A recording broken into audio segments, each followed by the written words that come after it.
Let's talk about how Connor Kent works in my DC cinematic universe. Subject C0 was developed by Cadmus Labs, a subsidiary of a shell company owned by a shell company owned by a subsidiary of a shell company owned by a subsidiary of a shell company owned by Lex Luthor. After failing catastrophically with their entire A and B programs, they moved on to a C program. Instead of trying to clone Kryptonian DNA, they would instead genetically hybridize it with human DNA. And who is the one human good enough for Lex Luthor to sign off on their DNA getting mixed with Kryptonian DNA?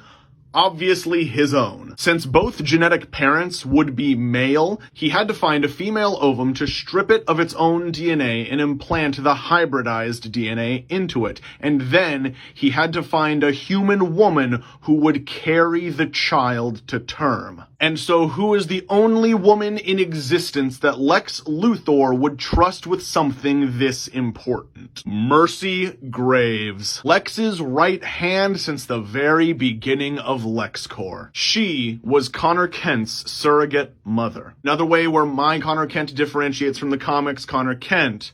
My Connor Kent grew up naturally. He was not artificially aged to be a teenager. Lex Luthor collected Clark's DNA from one of Superman's very first appearances in Metropolis when Superman was only 19. By the time Connor Kent comes around at 15 years old, Clark is 34. Connor was raised by Lex Luthor, a horde of private tutors, and even worse, a horde of private trainers. Once his powers began to develop around the age of 8, he was instantly put into military training. Lex has this kid so brainwashed that he thinks Lex is a good dad, when Lex Luthor is one of the most emotionally manipulative, abusive, and distant fathers he possibly could have asked for. My Connor premieres for the first time in a suit very similar to this, given to him by Lex Luthor. The backstory that LexCorp sells to the public is that this boy was actually a metahuman teen raised in a Luthor orphanage. But with his powers so eerily close to Superman's, and him even looking so much like Superman,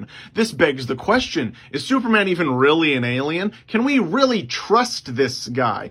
Superman doesn't work for anyone. He's just a rogue individual doing what he thinks is right. But this is a tried and true product that LexCorp offers. A private superhero for hire. Essentially, this is Lex Luthor's launch product, so he can launch his own brand of superhero. And for a very fun twist, the child actor that I cast to play a young Clark Kent, like the age 8 Clark Kent, that is the kid I would cast to play the teenage Connor Kent. And that's why Superman would look at him and go, holy shit, that looks just like me when I was a kid. But as Connor interacts more with actual real people in the real world and eventually meets Superman, the man whose brand he's essentially trying to steal, the Clark Kent DNA in him starts winning out and he starts turning nice. One of the very first things he does as an open act of rebellion against Lex is he stops a crime he wasn't paid to stop.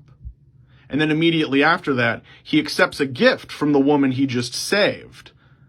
A black leather jacket with a Superman logo embroidered on the back. And so yeah, my Connor is wearing a mix of that suit from before and then like elements of this one, mostly the coat. It's mostly the jacket and then probably the gloves. Eventually, all of Lex's brainwashing is thoroughly wiped out of this kid just from his constant interaction with Superman. And he meets an actually genuinely nice person who's just helping people for the sake of helping people. And then once Bizarro starts going on the loose and turns into Doomsday and Superman sacrifices himself to save all of the people of Metropolis, this kid knows what he has to do.